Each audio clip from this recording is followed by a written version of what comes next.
Durante muchos años de mi vida tuve el honor de servir en nombre de Colombia en el Banco Interamericano de Desarrollo como representante de nuestro país. Y tuve también el inmenso honor de ser funcionario de la Organización de las Naciones Unidas en el Departamento de Asuntos Políticos, trabajando en la comisión investigadora del incidente del Mavi Marmara. Y en esos años siempre quise proyectar una política exterior para Colombia que fuera, ante todo, una política multilateralista. Creo en el multilateralismo. Creo además que el multilateralismo es fundamental para la paz global, pero es sobre todo muy importante para coordinar y consolidar acciones entre las naciones. Por eso la pregunta que hacía María Antonia en legado, yo creo que el legado primero se construye con unos principios de la política exterior. Multilateralismo, uno de ellos. Segundo aspecto, algo que ha sido muy discutido, debatido en los debates de política exterior, es el concepto del constructivismo. Yo recuerdo algunos de los textos de Mearsheimer o de Eikenberry, donde ellos planteaban de las necesidades de forjar relaciones estratégicas. Algunos defendían para aquel entonces lo que se llamaba el realismo ofensivo y otros el constructivismo, que es generar una adecuada interdependencia en las relaciones internacionales y ver el mundo ya no como un mundo bipolar, sino como un mundo multipolar. Y esos dos son principios fundamentales de la política exterior.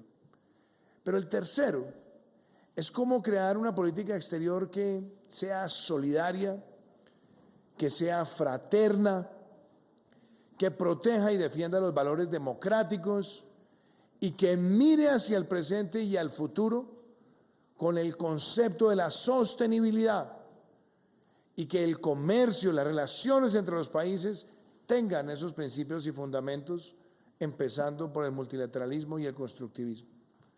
Si yo miro esto, yo puedo decirles a todos ustedes, a los jóvenes que nos acompañan, que ya hay legados que son muy fuertes. Y quiero empezar por el primer legado, que ayer nosotros lo llevamos a una nueva dimensión. Y es que vivimos en este momento en América Latina la mayor crisis migratoria y humanitaria de nuestra historia en el continente. Son más de 6 millones de hermanos y hermanas venezolanas que han dejado su país, producto de los estragos causados por una dictadura oprobiosa y la destrucción sistemática de todo el aparato productivo. El año pasado, como lo decía ayer, Venezuela cerró con una inflación del 3.700%. El salario mínimo en Venezuela es del orden de $10, mientras que en Colombia, cuando se mira integralmente, puede estar alrededor de los $300, un poco más, agregando también el componente de auxilio de transporte. Cuando vemos que en Venezuela la pobreza puede llegar al 90%, o que cerca del 85% de los hogares hoy carecen de capacidades nutricionales básicas, nos damos cuenta de la desolación que vive Venezuela. Por eso, desde el primer día que llegamos al gobierno, dijimos, por un lado, solidaridad y fraternidad con los hermanos y hermanas venezolanas.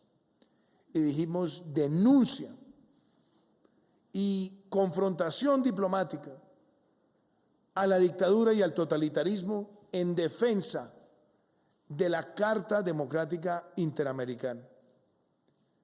Nosotros trazamos un compás de atención al migrante, buscamos mecanismos solidarios de formalización, le entregamos nacionalidad colombiana a niños con riesgos de apatridia. Y ayer le demostramos al mundo entero que si bien no somos un país rico, somos un país que busca soluciones solidarias y fraternas a partir de la regularización de cerca de 1.8 millones de migrantes. Un hecho sin precedentes en la historia de la política exterior latinoamericana. Y un hecho que lo abordamos con un principio de humanidad, de solidaridad, y que esperamos sea un referente para que otros países del continente hagan lo propio. Ese es un legado en la política exterior, que yo, más que verlo como un legado personal o de nuestro gobierno, espero que sea un legado que siempre defina a Colombia ante los ojos del mundo.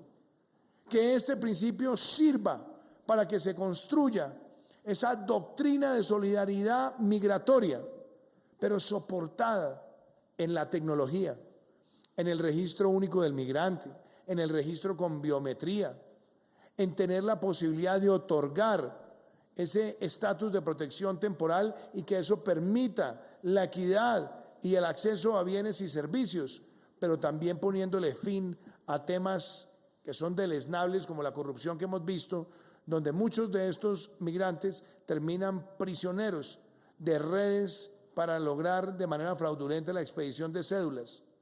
Con esta medida se le pone fin a esa herramienta y se exige, sí, el registro y la regularización. Esa es una política migratoria moderna y que le sirve al mundo como referente cuando nos damos cuenta que estos fenómenos de crisis migratorias se ven en distintas latitudes del mundo. Segundo, el legado de la defensa de los principios democráticos y de los principios universales a los cuales ha accedido Colombia. Colombia no llegó a la Corte Penal Internacional por un hecho protocolario.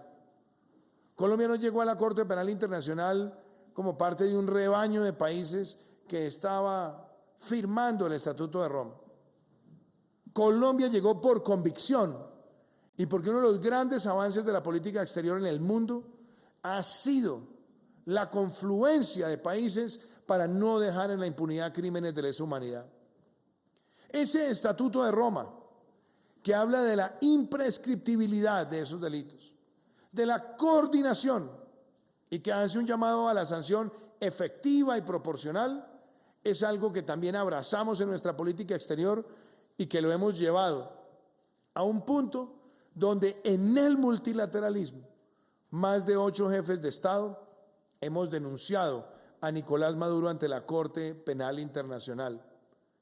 Y lo hemos hecho porque creemos en la Carta Democrática, porque creemos en el Estatuto de Roma como herramienta y esperamos que de ahí se deriven investigaciones y sanciones efectivas. También es un legado que por primera vez en la historia de la justicia penal internacional, 8 jefes de Estado promovido por nuestro país hayan denunciado a un dictador para que se le aplique la justicia internacional sin ningún aspaviento ni titubeo. Tercer legado es en el multilateralismo y en el constructivismo fortalecer el Grupo de Lima, fortalecer la Organización de Estados Americanos, fortalecer el Banco Interamericano de Desarrollo, dar por terminada la existencia de UNASUR, que terminó convertido en un organismo consueta de las atrocidades que ocurrían en Venezuela y de darle nacimiento a PROSUR, fortalecer el FLAR, fortalecer la CAF, fortalecer nuestra relación con la OTAN, convertirnos en un país miembro formalmente de la OCDE y participar en las grandes deliberaciones internacionales sobre temas trascendentales como la transición energética, como la reducción de gases de efecto invernadero y, por supuesto, como la protección de la biodiversidad. Ahí hay legados claros que ponen a Colombia en una agenda internacional, pero también en una agenda bilateral para profundizar el comercio y las oportunidades. No en vano, después de múltiples visitas que adelantamos durante el primer año y medio de gobierno para abrir mercados, nosotros cerramos el año 2020 con las mayores exportaciones agrícolas de la historia de nuestro país. Y por supuesto queremos hacer esa misma realidad con otros productos. Esos son legados y con eso quisiera empezar para responderle a esa gran pregunta que nos ha hecho María Antonia. Ahora, Daniel nos hace una pregunta muy importante: el papel de los jóvenes. ¿Por qué es importante esta reunión? ¿Por qué es importante, jóvenes, a la Cancillería? Y le rindo un homenaje a quien fuera ese gran canciller, gran ministro de Defensa y amigo, Carlos Holmes Trujillo. Porque tenemos que pensar no solamente en la política exterior de hoy, sino en la que tendremos en 2 años, en 5 años, en 10 años, en 20 años. En crear cada vez más ímpetus en la carrera diplomática que sean multidisciplinarios, que jóvenes de distintas formaciones entiendan que también pueden abrazar el camino de la política exterior y vincularse a la Cancillería. ¿Por qué valoro yo este encuentro? Porque los veo ustedes acá en la pantalla y ojalá esté yo viendo en 20 o 30 años a futuros cancilleres, ministras de Relaciones Exteriores, viceministros, embajadores, que con su formación y su visión integral de la política exterior contribuyan al nombre del país. Que la política exterior de un país nunca es ni de derecha ni de izquierda, es de la defensa de los intereses, los principios y los baluartes de una nación. Entonces, creo que estos espacios son propicios y necesarios para formar a los jóvenes en el interés de ver en la política exterior una oportunidad de vida. Y claro, esos encuentros de jóvenes en la Cancillería tienen que motivarlos a ustedes para postularse más adelante a la carrera diplomática. Tienen que servir para invitarlos a que en distintas áreas del conocimiento también se hace política exterior. La formación en comercio internacional es vital, en seguridad nacional es vital, en energías renovables, en sostenibilidad, en biología, en áreas que hacen parte del gran debate mundial, en migración. Entonces, la forma en la que nosotros concebimos este programa y nuestra agenda es porque tenemos que desde ya ir creando el servicio diplomático para los próximos 30 años. Por eso es valioso este encuentro. Me preguntaba Valentina la relación con los Estados Unidos. Y qué importante contestar esto. El año 2022 será el año en el que estaremos conmemorando 200 años de relaciones diplomáticas entre Colombia y los Estados Unidos.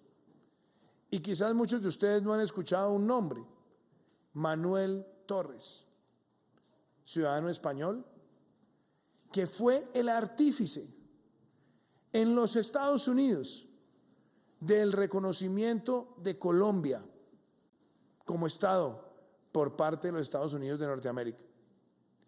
Manuel Torres, enamorado de la causa de la libertad, estuvo prácticamente 3 años tocando puertas incesantemente en los Estados Unidos y fue en el gobierno de James Monroe, siendo secretario de Estado John Quincy Adams, cuando se le dio a Colombia ese reconocimiento gracias a la gestión de Manuel Torres. Y lo paradójico es que después de alcanzar ese reconocimiento, a las pocas semanas Manuel Torres falleció. Y para muchos historiadores, Manuel Torres era el Benjamin Franklin de nuestra revolución en materia de política exterior. Así como Franklin lo fue para los Estados Unidos en Francia, Manuel Torres lo fue para nosotros en los Estados Unidos. Y ese reconocimiento fue interesante porque fue el primer reconocimiento de un Estado que hubiese sido anteriormente colonia española. Entonces son 200 años de historia que se fortalecen.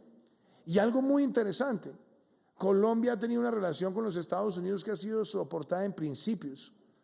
Somos las 2 democracias más antiguas del hemisferio. Y vimos además como en la Alianza para el Progreso del presidente Kennedy, Colombia jugó un papel protagónico. Recordamos en los libros de historia la visita del presidente Kennedy, siendo presidente Alberto Lleras Camargo, quien había sido también secretario de la Organización de Estados Americanos. Inclusive hay recuerdos bellos de lo que fue la visita de Franklin Delano Roosevelt a la ciudad de Cartagena, siendo presidente Olaya Herrera.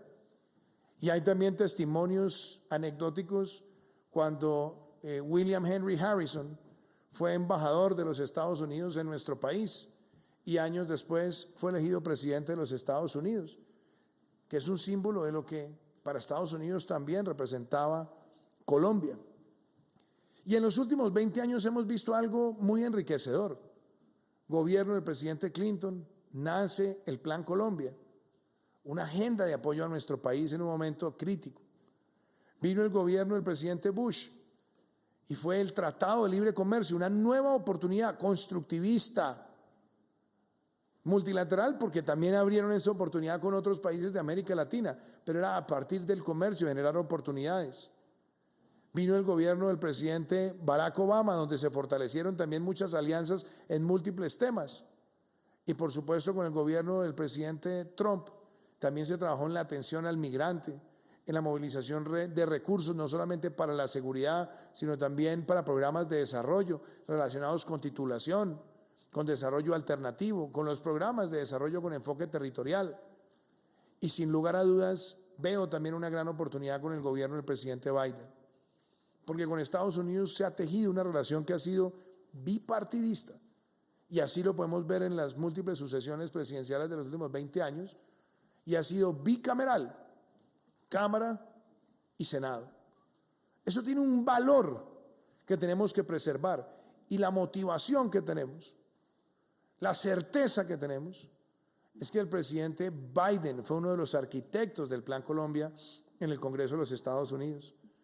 Y fue también una persona que ha acompañado temas tan trascendentales como la conformación del Consejo Binacional Empresarial, el Colombia US Business Council. Esa participación a nosotros nos motiva porque entendemos que hay un amigo y un aliado de Colombia en la Casa Blanca. Pero además lo quiero decir, hay una agenda que también crece. El presidente Biden tiene en su agenda la política de cambio climático, la política para hacerle frente al cambio climático, temas de desarrollo empresarial, de industrias creativas y por supuesto también la atención del migrante, ampliar la cooperación y hacer de las Américas un lugar que por la proximidad al mercado abra oportunidades para las empresas norteamericanas. Y ahí está y ahí va a estar Colombia, porque tenemos agenda y valores comunes. Así que ese será el futuro de nuestra relación con la administración Biden. Pero eso también me lleva a tocar temas que aquí se plantearon. Yo le escuchaba a Berta la defensa de la democracia en Venezuela y también le escuchaba, aquí estoy viendo a María Camila, su preocupación por el narcotráfico. Déjeme, yo hablo de estos dos fenómenos, porque además tienen un elemento común. La lucha contra el narcotráfico es una lucha que no es de Colombia, es una lucha global. Y en materia de relaciones internacionales, una de las convenciones que ha tenido el mayor número, de las que ha tenido mayor número de adhesiones, ha sido la Convención Internacional contra las Drogas. Y estamos hablando de una convención que nace en los años 70 y que se ha renovado en su estrategia, pero que reconoce que el anhelo de una sociedad es ser una sociedad libre de drogas y que el enfoque para enfrentar este fenómeno es un enfoque multidimensional que implica romper las cadenas delictuales y por eso enfrentar a los cultivos de uso ilícito, los precursores químicos y su tráfico y por supuesto desmantelar las estructuras del lavado de activos, hacer una gran prevención social, desarticular las redes de microtráfico y tratar la adicción no como un delito, sino como un asunto de salud pública. Estas consideraciones han estado presentes en los reportes, en las deliberaciones de UNODC y las hemos visto también en las conferencias que se adelantan en Viena año tras año. Y entendemos que luchar contra el narcotráfico no es una causa imposible, pero es una causa que implica corresponsabilidad, multidimensionalidad y efectividad. En nuestro país, el narcotráfico ha sido un cáncer que nos ha afectado por décadas y que es el combustible del terrorismo, que es el combustible de los que asesinan líderes sociales, de los que asesinan personas en proceso de reincorporación, de los que buscan capturar rentas locales, de los que buscan además usurpar territorios para sus fines nefastos. Por eso, nuestro concepto en la lucha contra el narcotráfico es verlo como un fenómeno transnacional. Y por eso en nuestra política exterior tenemos campañas como la campaña Orión, que adelantamos con 22 países más en todo el Caribe para hacer interdicción frente al narcotráfico. Es una campaña liderada por Colombia, por los Estados Unidos, se suman otros países y hemos logrado resultados eficaces. También es multilateralismo, también es constructivismo y es identidad frente a un fenómeno común. Y tenemos que hacer más, desde luego. Yo creo que el sentido de corresponsabilidad implica que los países consumidores o que tienen un mayor peso en el consumo también fortalezcan sus acciones frente a la comercialización, que compartamos inteligencias para hacer interdicción oportuna y en eso también hemos mejorado, pero también que tengamos campañas de prevención frente al consumo y campañas también disuasivas frente al consumo. Por eso también un grupo de jóvenes colombianos, donde hace parte María Echeverry en los Estados Unidos, han lanzado una campaña que en inglés se llama Debranding Cocaine, que es quitarle el sentido de marca, usándolo así como una especie de alegoría o de utilizar un símbolo para mostrarle a los consumidores de cocaína en los Estados Unidos que cuando consumen cocaína están destruyendo selva tropical húmeda, porque por cada hectárea que se siembra de coca se están destruyendo 2 o 3 hectáreas de selva tropical. Que cuando se acude al consumo de ese alucinógeno, estamos también destruyendo con los vertimientos de químicos muchos lugares que son especiales de nuestra geografía. Y que fuera de eso están dándole recursos a quienes asesinan líderes sociales o a quienes siembran terror en muchísimas regiones de países como Colombia. Este tipo de herramientas conceptuales también son muy importantes en hacer de este fenómeno un fenómeno de corresponsabilidad internacional y donde tenemos que apelar a muchas más herramientas. Quiero, por supuesto, también decirlo, el narcotráfico, y eso me lleva al capítulo de Venezuela, ha sido el arma favorita del Cartel de los Soles. Ha sido el combustible del Cartel de los Soles en Venezuela. El Cartel de los Soles es hoy tal vez uno de los carteles más temidos del mundo y tiene vínculos con la narcotalia y tiene vínculos con el ELN y tiene vínculos con los Zetas y tiene vínculos con la familia en México y tiene también vínculos con el cartel de Sinaloa y tiene también vínculos con redes de narcotráfico en Irán, en Turquía y en otros países de Europa y de Asia.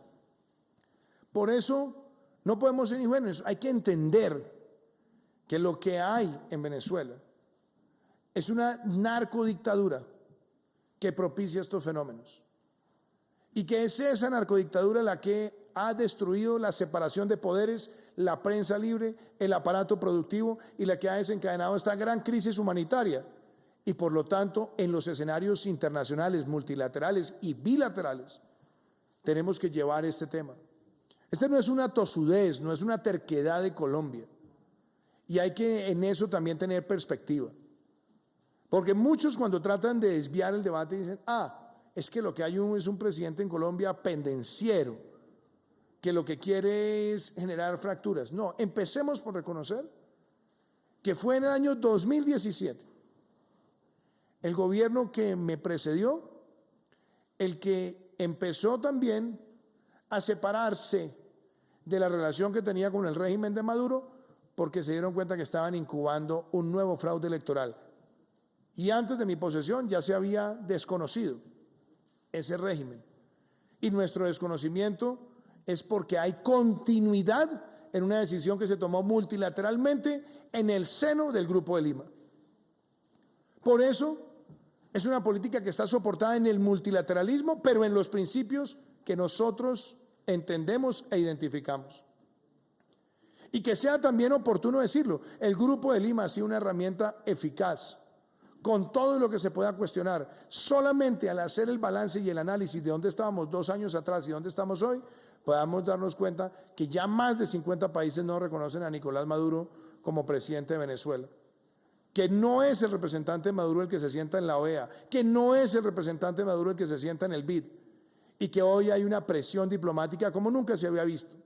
¿Que falta más? Por supuesto, pero la defensa de la democracia en Venezuela también está ligada por denunciar que ese régimen, en violación de la resolución 1173 del Consejo de Seguridad de Naciones Unidas, alberga, aloja, promueve y patrocina terroristas en su territorio. Decir las cosas con esa claridad es necesario en la política exterior, porque la diplomacia que se queda sin principios es una diplomacia meliflua, es una diplomacia débil. La diplomacia consiste en poder llamar las cosas por su nombre y soportadas en el marco y en el derecho internacional. Por eso también quisiera hacer esa reflexión. Pero Leonidas nos decía algo también muy importante. La política exterior de Colombia, multilateralista, constructivista, en el marco de la agenda de desarrollo. Colombia jugó un papel vital años atrás cuando se definieron los objetivos de desarrollo sostenible. 17 objetivos a perseguir para el año 2030. Hoy Colombia, en América Latina, ha mostrado que tiene un Plan Nacional de Desarrollo, Pacto por Colombia, Pacto por la Equidad, donde todas las metas incluidas allí están orientadas a cumplir esos 17 objetivos de desarrollo sostenible. Y yo tengo que hacer una mención a varias herramientas. Nosotros, como país, decidimos llegar este año a Glasgow, a la cumbre climática, con el compromiso de reducir en 51% nuestras emisiones de gases de efecto invernadero para el año 2030. Esa decisión es trascendental, es de país, es de Estado. Y la acompañan también hechos dicientes. Colombia lidera hoy y ha sido designada por Naciones Unidas como champion regional para la transición energética. Teníamos 35 megas de capacidad instalada cuando empezó nuestro gobierno. Este año vamos a terminar con más de 1000 y llegaremos a más de 2500 al finalizar nuestro gobierno, con la mayor ampliación de las energías renovables no convencionales en nuestro territorio. Pero además dimos pasos con la movilidad limpia, con la ley de vehículos eléctricos. Ya Colombia tiene hoy la mayor flota de vehículos eléctricos de transporte público, y en el año de la pandemia, en el año 2020, en el más duro de la pandemia, nosotros pudimos ver que las ventas de vehículos eléctricos en nuestro país crecieron casi un 70%.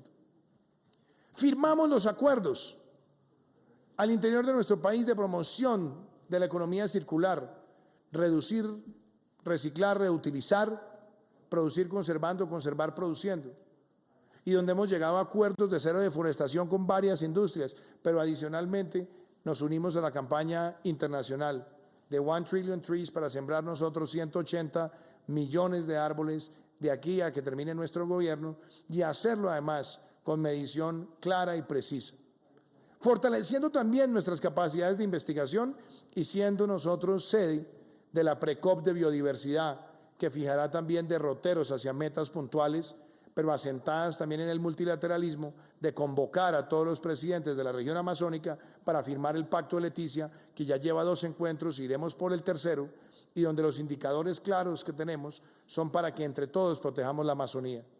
Una Amazonía que tiene más de 6 millones de kilómetros cuadrados. Colombia tiene tan solo el 6% de la Amazonía, y resulta que ese 6% representa el 35% de nuestro territorio. Por lo tanto, el Pacto de Leticia es elevar a nivel presidencial el compromiso para la protección de esa riqueza. Y claro, También hicimos la convocatoria en el marco de las Naciones Unidas para una gran coalición mundial de protección de los ecosistemas de alta montaña, de los páramos, que involucre también reconocer que el 52% de los páramos del mundo están en Colombia y que especies endémicas como los frailejones ameritan ser investigados y conocidos por el mundo porque son además elementos para regular los ciclos de agua. Esa aproximación es vital, pero no es solamente la única en el marco de los Objetivos de Desarrollo Sostenible.